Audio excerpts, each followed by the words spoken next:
Hi guys, అసలు matter ఏంటంటే తిక్కలోడు తిరునాళ్ళకెళ్తే ఎక్క దిగా సరిపోయిందంటారు కదా! యాజ్ ఇట్ ఈజ్ అదే జరిగింది ఈరోజు మా విషయంలో.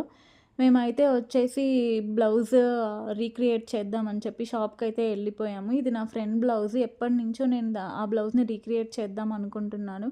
సో, నాకు దానికోసం అయితే కాసులు కావాలనమాట. ఆ షాప్‌కెళ్ళాము. మాకు కావాల్సిన కాసులు తప్ప అన్నీ చూపిచ్చారనమాట. దరిద్రం దశావతారాలు ఎత్తితే మాత్రం మనిషి మాత్రం ఏం చేయగలడు? అంతే కదా! సో, మాకైతే దొరకలేదు యాజ్ యూజువల్. ఎప్పుడైనా సరే ఫస్ట్ అటెంప్ట్‌లో ఏది నాకు వర్కౌట్ అవ్వదు.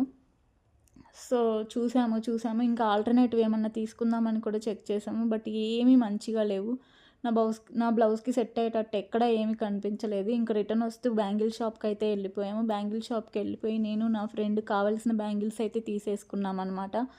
సో, తీసేసుకొని నేను బయటకొచ్చి నిలబడ్డాను. నా ఫ్రెండేమో అవి సరిపోదు అన్నట్టు ఇంకా ఏవో కొన్ని థింగ్స్ చూస్తుంది. స్టిక్కర్స్ అవన్నీ చూస్తుందనమాట. గౌన్స్ వాళ్ళ పాపకి.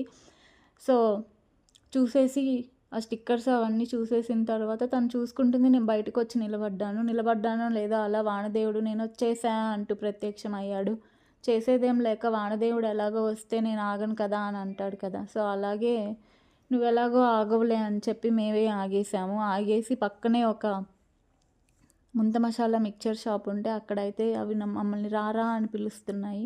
సో, ఎందుకు అంతలా పిలుస్తున్నప్పుడు మేము వెళ్ళకపోతే బాగోదని చెప్పేసి ఎళ్ళిపోయాము. తనైతే ఎగ్ మిక్చర్ తీసుకుంది. నేనొచ్చేసి మిర్చి మిక్చర్ తీసుకున్నాను. ఇద్దరం తినేసామనమాట. తినేసి ఇలా అయితే చేసేసాము. మా ఫ్రెండ్ తిన్న ఆనందంలో బ్యాంగిల్స్ పగలగొట్టేసుకుంది. అట్లా ఉంటది ముచ్చట. ఓకే. Bye guys.